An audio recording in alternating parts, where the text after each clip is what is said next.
So I want to give you some tools to empower you, because we don't want to stay in this victimhood, right? So we don't want to get caught up in the story that we're powerless. We are powerless to the government. We're powerless to disease. We know there's nothing we can control, and we're just going to stay home and lock our doors and pray that we survive.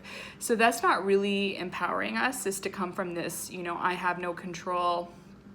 Basically, I am completely disempowered and helpless stance. So I want to give you the tools to really deal with this. So as I said earlier, most of us have, trauma, whether it's little t trauma or big T trauma, from our childhood that we haven't dealt with.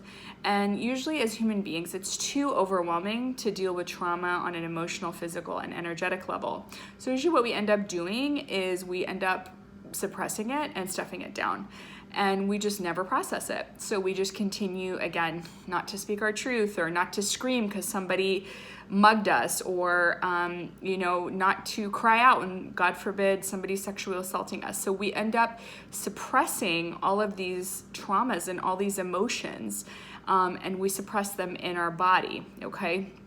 And so when these crazy things happen outside of ourselves, like an epidemic or a war or something like that, our fear gets triggered because it triggers our traumas, right? And our bodies are not present. And I think that's my point, is even though I'm sitting here in front of you in 2020, okay, not to date this webinar, but it's 2020, but parts of my body are not present in 2020.